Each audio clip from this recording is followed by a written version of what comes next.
Hey DJ, we're back in the studio with a very special episode. Today we're talking about the late, great Ray Stevenson.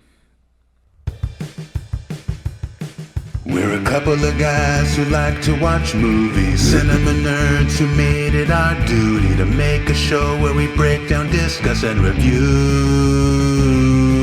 We're the men who watch movies.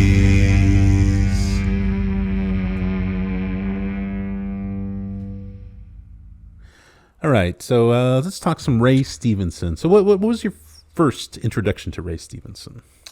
Oh, I think it was Thor 1.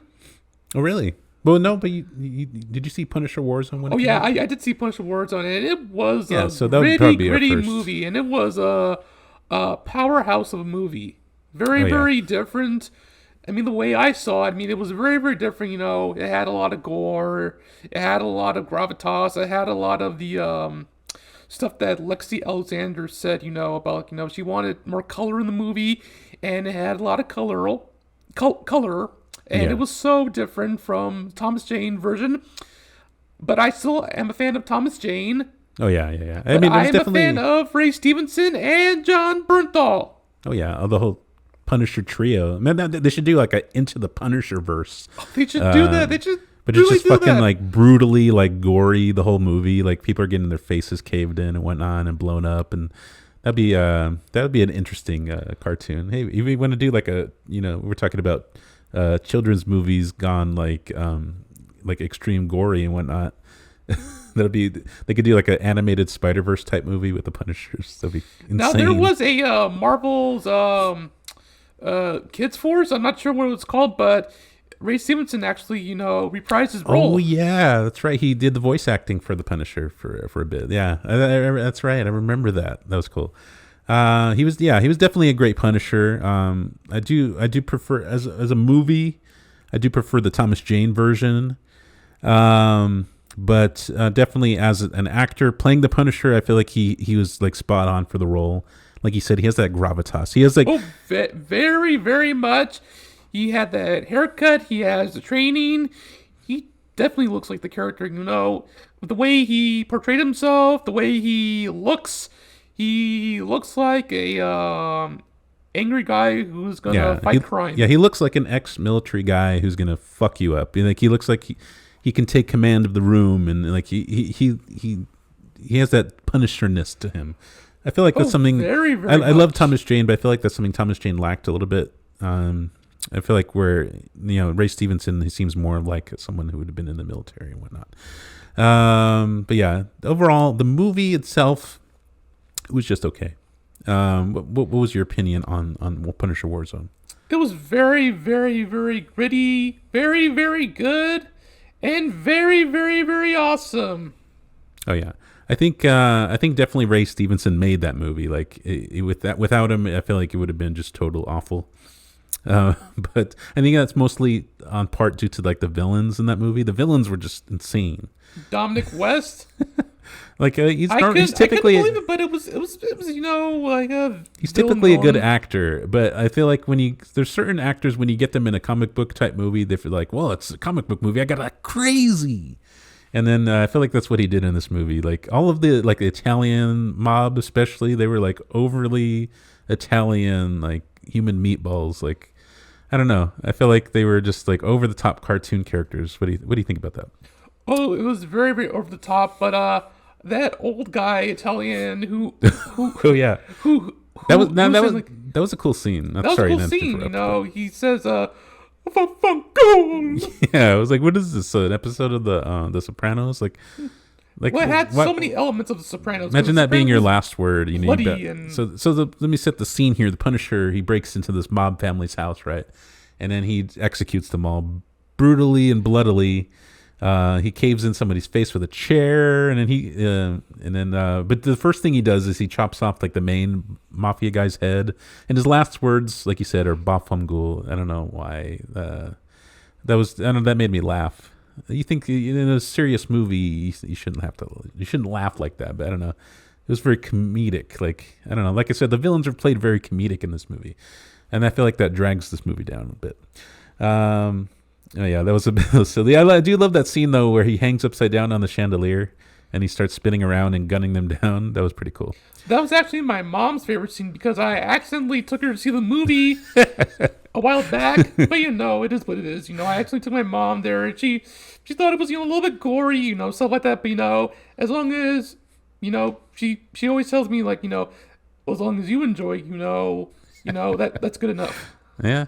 Yeah, I guess so. But yeah, that was a good scene when he's hanging upside down. Although it was a little weird that they did a shot because you have like the up and coming mobster named Billy the Beaut, who later becomes Jigsaw. Spoiler alert! But he becomes Jigsaw, the main villain of the movie, played by like we mentioned, Dominic West. Him and one of his buddies, they're like up on the higher level in the building. They're like looking down over the railing at the Punisher spinning around on the chandelier, shooting everybody. I feel like they had a good shot at him. Like he was very vulnerable. They could have blown his nuts off with like a shotgun or something. I don't know why they were just standing there watching him blow everyone away, but that was like a weird shot. It showed like the vulnerable aspect to that cool moment of him hanging upside down on the chandelier. But I feel like they could have left that scene out. But anyway, not to get too off topic here. Overall, the story basically is so Punisher he blows away this mob family. Of course, he's on the warpath because the whole backstory of the Punisher, I'm sure everyone knows by now. But his family was brutally murdered by some mobsters. In this version of the movie, it's very close to the comic book, where they're picnicking at Central Park and they witness a mob hit, and the mob chases after them, guns them down. Of course, Frank Castle survives, becomes the Punisher. And he becomes super, super angry. Oh yeah. Which is very different from the Thomas Jane version. They decided to go a whole different route, where it's like a whole family. That was brutal. It was like a whole family reunion for Frank Castle. He went to Puerto Rico, and they had everyone, like all the extended family was there. They all got blown away. It wasn't just his wife and kids. It was insane.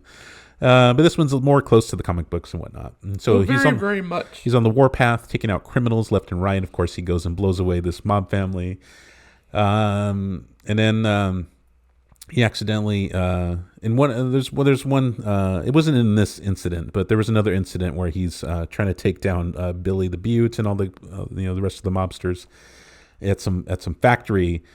And he accidentally takes out an undercover agent that's working the case, and so he feels really bad. He's wanting to retire and whatnot, and so that's like the main part of the story that follows throughout. And there's the guy that he killed's family, the agent's family, is now targeted by Billy the Beaut, who becomes Jigsaw after he falls into like a machine, right? It's like a glass crusher. Glass crusher. And it's like he comes out, and then the guy says, like, "We got a live one. Billy the Beaut." Well, not so much. His face is all jagged. Ain't beautiful glass. No more. Yeah, I don't know how he didn't. I don't know how he didn't die, but it's part of the movie. But yeah, so his face gets all jacked up. It's like cut up, and then they have to try and get a doctor to stitch it together. It almost reminded me of like the Joker scene where they try and fix his face up, except Joker was a little bit more jovial. He went insane, and so all he could do was laugh it off. But Billy the Beaut, he ends up killing the doctor because he can't fix his face all crappily. I mean, he did what he could. Like literally, there was barely any flesh left to mend together. I mean, I feel like he did a decent job for what little face he had left. But the Billy the Beaut now wanting to go by the moniker Jigsaw because he saw like a billboard with like a jigsaw puzzle of the Statue of Liberty saying "The world is yours." He wanted to be called Jigsaw, and so now he goes by Jigsaw. Now he's hell bent on trying to find that money because apparently there was like some sting that went down, and he thinks that like the agent took money from him because there's money missing, and so that's why he goes after the agent's family and whatnot. So the only thing stopping Frank from retiring as the Punisher is trying to save that family. So that's like the main throughout. I think that's one great thing about Ray Stevenson's Punishers, that he really had like a sense of you could see that emotional connection between him and his family and wanting to save that undercover agent's family because it reminds him of his daughter and his wife and how he failed to protect them, so he's kind of projecting onto this other family, wanting to save them. You make a very, very good point, and it makes sense because it's about vengeance and whatnot, and of course when you get the DVD, of course, because I already have it, of course, and it says Vengeance has his name, and of course it has Ray Stevenson. He looks badass as the Punisher. Yeah, like I said, he definitely has that look, of Frank Castle.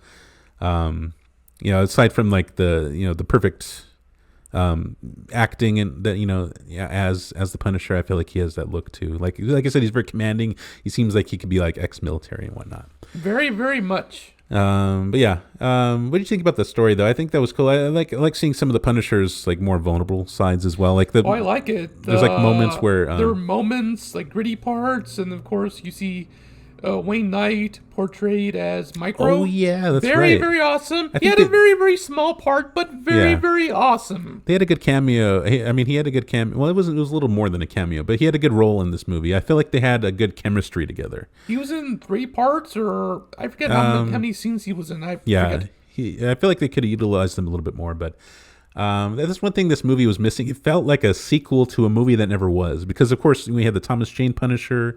And they were working on a sequel to that, and that fell through. Thomas Jane dropped out because they were taking something with the studio was taking too long or whatnot, and he ended up dropping out. And they decided to do the reboot.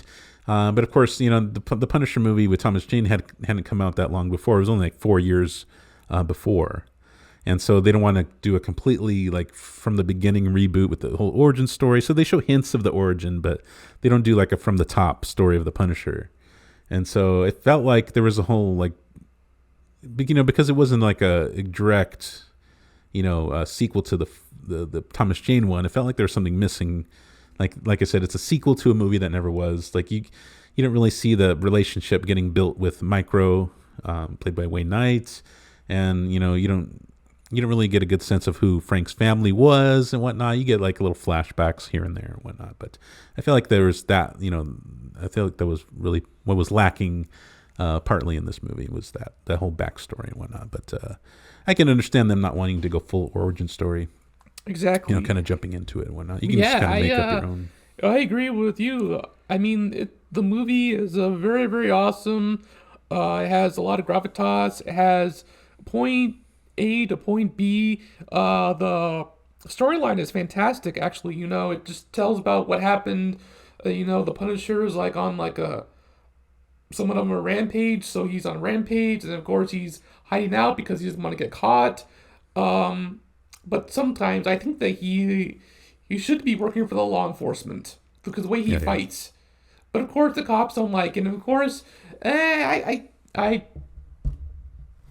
I mean, of course, it's their opinion, of course, but I think that a guy like that who dresses up as the Punisher, of course, should fight crime. And of course, I believe that's his moniker. He just kills and whatnot. Yeah. I mean, it works in the comic books. Oh, yeah. But in real life, not so much.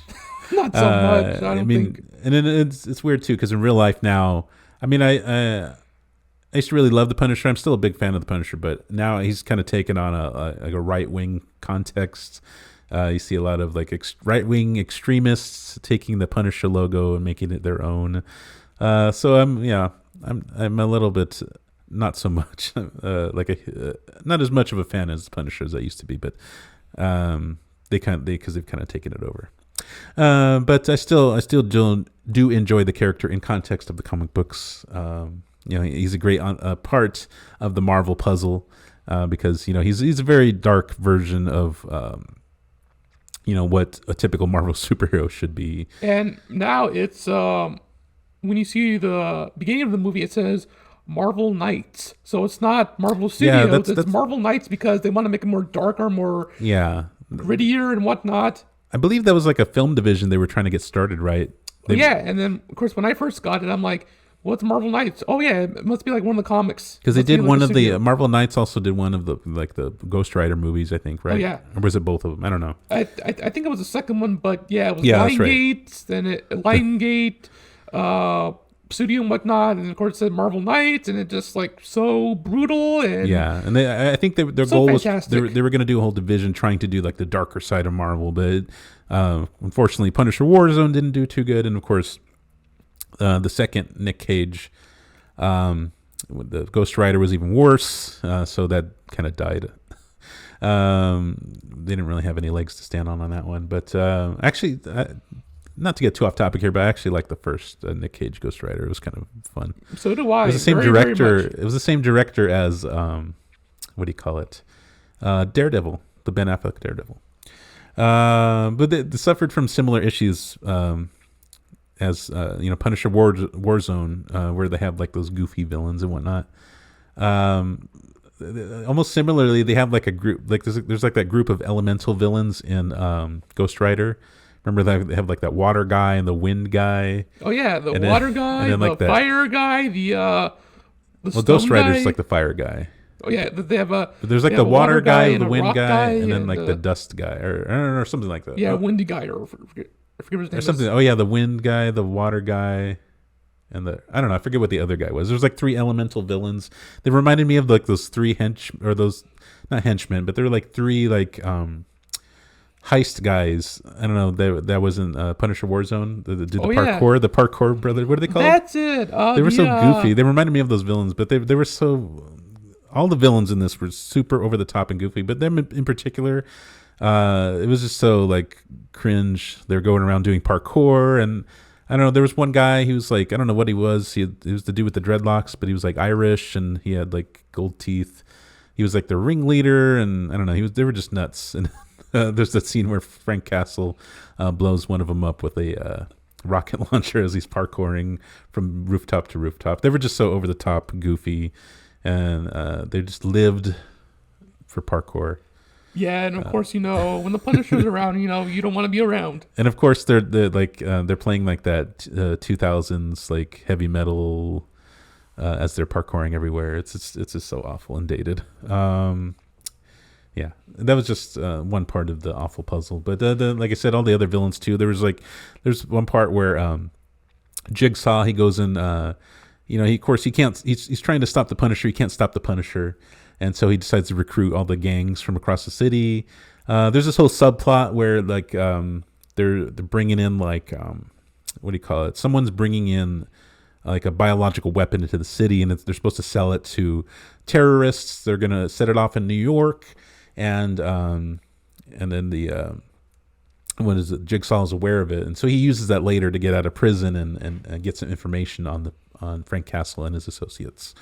But yeah, there's one scene where what was I talking about? I lost my train of thought. Micro or well, that's right. So he's trying to stop the Punisher and whatnot. And after he gets out of prison and he's waging his war on Frank Castle. For ruining his face because he's like apparently he's very like vain, and remember before he got his face all jacked up, he keeps looking in the mirror and staring at himself because he's so beautiful. And just when I'm okay, I see my reflection and and what has he done to me? Yeah, after he gets his face fucked up, then he's all like mopey about it. He didn't give a shit about anything else except his face, and so he's waging his war on Castle. And so he like recruits a bunch of like the city's gang members. So he goes to like I don't know, there's like an Asian gang and a black gang, and he goes all over the place and gets all the different gang members, and he gives them weapons and stuff like that. But it's so silly because like he's saying like this big speech in front of like a projection of an American flag, like a black and white American flag. It's so goofy. I don't know. It's so like cartoonish. And then the way he's walking around all the time, he's walking like he's bobbing around like a damn Looney Tune. I don't know. It's just so silly. I feel like they played it too broad. Very, very much. But very, very good movie. Yeah, when Ray Stevenson, he played it very like dark and straight and gritty. It was just too much of a contrast. Like I feel like people didn't know where to go with it. I don't know. I feel like it should have been one or the other. It should like Deadpool. Like Deadpool is just I feel like it has those gritty moments, but it's pretty wacky all the way through. Whether you're a villain or a hero, everyone's kind of on the same page. Where this, it's like it's all over the place, random and whatnot. because it has like this really gritty, dirty, like disgusting feel to it. But then you have like these goofy ass characters. I don't know. But like I said, Ray Stevenson really makes this movie. And like I said, I really loved his chemistry with Wayne Knight. I really wish we got more of them together and like how they became friends. And I wish Wayne Knight was in the movie more often, but I have no idea what happened. But his role in Seinfeld as Newman, then we get to see him as Micro. It's like, wow, it's so fun. You got Wayne Knight in Punisher Warzone. We saw him in Seinfeld. We saw him in Jurassic Park. Wow! Oh yeah, Woo-hoo! Yeah. That was. Yeah, like I said, they were definitely good together. Yeah, and then I also like I mentioned before, like the more subtle moments, like when there's a part where he's trying to take the family, the wife and the daughter of the agent that he killed. He's trying to take them back to his lair. Apparently he has like a lair inside of like the subway system. I don't know how no one has discovered him yet. It's really weird. Like you think someone doing maintenance down there would have found his secret room with his computers and weapons and whatnot, but I don't know. Not to get too off topic here. But he takes him back to his lair, and then the girl finds like a chest full of his daughter's toys and whatnot, and he's comforting her and letting her play with the daughter's toys and telling her, oh yeah, that was my daughter's favorite. It's like a snow globe and blah blah blah. So I like some of those more subtle moments. So he could really take it to those extremes where he's like blowing people's faces off, and then down to like the more emotional levels between the daughter and him just interacting. I feel like he has a wide range. He did a great job with that. He really fleshed out the Frank Castle character a lot. It was good to see that. I don't think we didn't really get to see too much of that in the first one. Well, he did at the beginning, like when him and his family, but after that it was all just like gung ho and whatnot. What would you rate Punisher? I would rate this 9 out of 10 and a 10 out of 10. You give it 2 ratings, and they're both pretty high. Wow. Okay. I would give it a 6.5 out of 10. All of those points are because of Ray Stevenson's phenomenal portrayal as Frank Castle. Most of the other actors were garbage. I forgot to talk about too. There was another whole subplot. There was the partner of the guy who got killed, the undercover agent who got killed, who was waging a war on Frank Castle. He was mad because the police, they weren't doing anything about it. They have a task force on Frank Castle to try and catch him. But it's literally one guy named Soap, and he lets Frank slide on things. Like he's looking for him, but he's not really looking for him. And there's a whole subplot of that cop trying to find Frank Castle and take him down. And eventually, he joins Frank Castle's side, and he realizes that he needs to keep him, keep him working so he can keep that family safe. That undercover agent's family safe and whatnot. So there's a lot going on in this movie. Like I said, most of the great stuff comes from Ray Stevenson. Yeah, so definitely a 6.5 out of 10 for me. It's good. It's good rewatch. Just to see some crazy gory action and see some good Frank Castle action and whatnot. But the like I said, the only off-putting part is, I would say, is like the villains and the craziness and whatnot, doing the bad Italian accents. Just cringe. And then there's like that one Hispanic gang member that Micro partners up with, and he, for some reason, he sounds Irish. I don't know what's going on with that movie. Yeah, not to get too off topic. But yeah. Another one that I've seen of Ray Stevenson's. I just watched it recently. It was. Have you seen Kill the Irishman? I have. It's a very, very, very good movie. It was pretty good. A lot of people didn't like it. I don't think it did too well box office wise, but I would like to. I think people compared it too much to the Goodfellas, and I think that's when a movie, a movie's gonna have a downfall if you try and compare it to like a widely critically acclaimed movie from a director like Scorsese and whatnot. But of course, speaking of that movie, Vincent D'Onofrio was in that movie, and Bob Gunn is in the movie because apparently they were both in Daredevil. Oh, that's true. So I'm like, wow. No, there were a lot of Marvel alumni. Like you said, Vincent D'Onofrio plays Kingpin now. And then we have what's her name? Linda Cardinelli. Oh, yep. She played Clint Martin's wife. Yeah, but she was Ray Stevenson's wife in this movie, in Kill the Irishman. He marries her and has a couple of kids with her, and she ends up leaving him because the whole story is that he's like a mob. No, he's not a mob guy, but he ends up working for the mob. But he's like a guy who works at like the port or something. They're bringing in like grain on these shipment things, and they're working, shoveling grain, and the working conditions are awful. I think it's like the 1970s or something. In like what city does it take place in? I think it's in the 70s or I forget what city it is in. Like, not Boston, but what is it? I forget where it takes place. But I don't know. The working conditions are awful, and so he wants to run for president of the union and stuff like that. But the guy that's there, he's like really ingrained in that role, and so he doesn't give a shit about the working conditions and whatnot. So eventually, Ray Stevenson's able to like muscle his way into that position.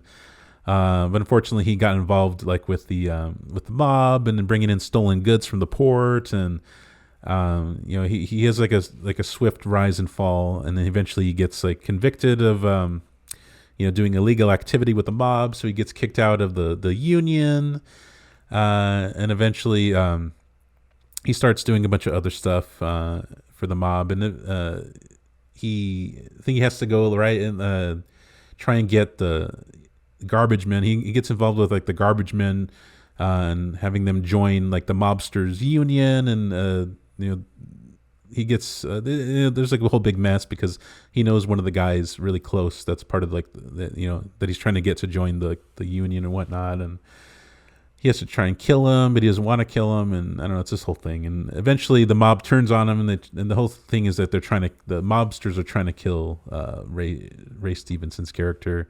It's pretty crazy, but they can't do it. Like, they keep trying to blow him up. And this is a real story too. Like, apparently at that time there was a lot of car bombings and whatnot, and like they kept trying to like attach car bombs to try and blow him up, and he actually got kind of blowed up at one point, but he survived somehow, and this is all true and whatnot. And they even use like real like news snippets throughout the movie and whatnot. And then they try and do like multiple hits on the guy, and he keeps surviving. And of course, at the end of the movie, spoiler alert, he ends up dying. But because of his death, it ends up unraveling the whole network of mafiosos and whatnot, and it eventually takes them down.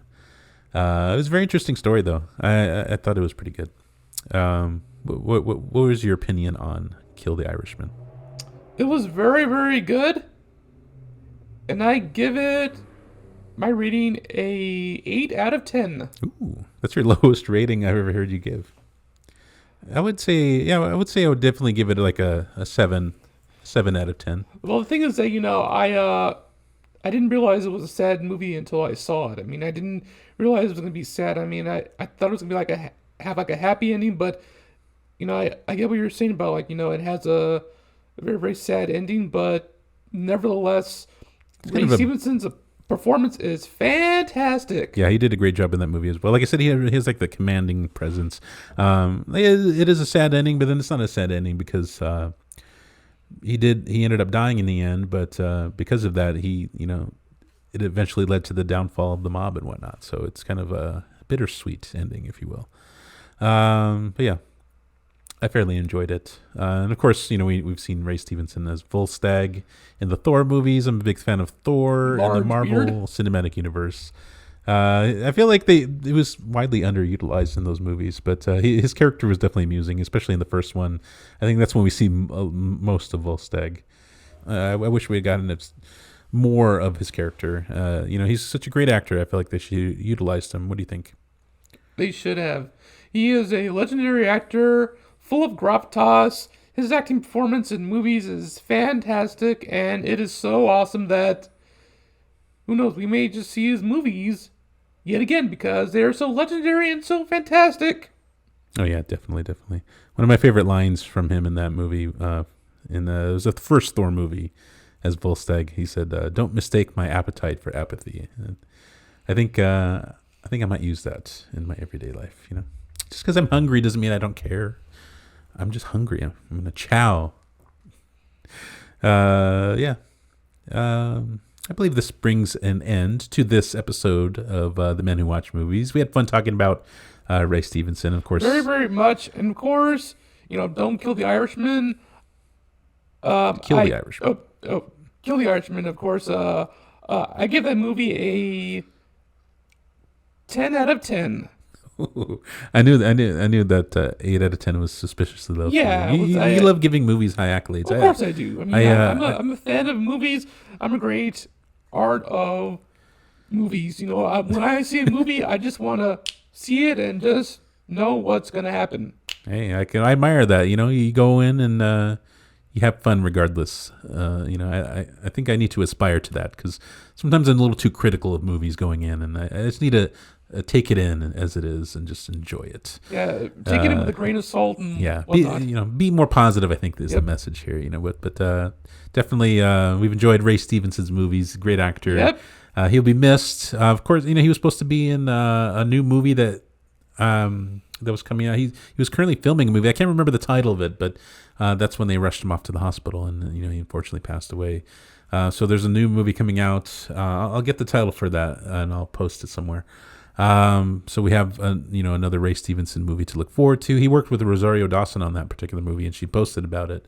How about his untimely passing and whatnot, and how he was a great guy. And of course, also he's going to be in the Ahsoka series coming up. He also worked with Rosario Dawson on that as well. Excuse me. He worked with Rosario Dawson on that as well. So, there's some amazing images of him with like a white beard, wielding like a red lightsaber. So I can't wait to see him in that. So we still have some stuff to see him in before his final movie comes up. So, we'll enjoy what's left of his unreleased material, and we'll keep rewatching his movies in his memory. Of course. Well, it's been fun talking about. Before we conclude this podcast to an end, subscribe to my channel, Movie Man Behind the Scenes. Definitely. Of course, I talk about cooking tips, and I talk about other funny stuff, which is the Seinfeld episodes. So. My episode is the Junior Men, of course. Very, very funny. Very, very hilarious. But if you do get a chance to see it, I do a little song, of course. But you know me. Really? I am what I am. You're a full like entertainment man. Yep, I am. You am put what all I the am. stops. You are what you are. So check out his channel. I'll put a link to it in the end screen. Definitely you got a lot of good stuff going on over there, and come visit us back again. We'll try and get another one up next week. I know we haven't been posting regularly, but we've been busy, but we're gonna try and get some new stuff up for you, some new content. We're gonna we checked out that new Michael J. Fox documentary. So I have not seen it, but I want to see it. I really want to see it. Yeah, it was really good. Maybe I can log you into my Apple TV Plus account. You can check it out. We can talk about it next week. I know we've been wanting to talk about Michael J. Fox. We've got some other good stuff coming up, so stay tuned. We're going to try and post more regularly. But in the meantime, my name is Alec. And my name's DJ, the Movie Man Wagner, also known as the COE of the Men Who Watch Movies. And of course, subscribe to my channel, which is called Movie Man Behind the Scenes. I'll send you the link. Yeah. And of course, we hope it goes viral. I hope it goes viral, of course. I hope it goes super viral. Oh, yeah. But we remind you to keep on watching. And of course, have a good day. God bless. Have a awesome day. Thank you, everybody.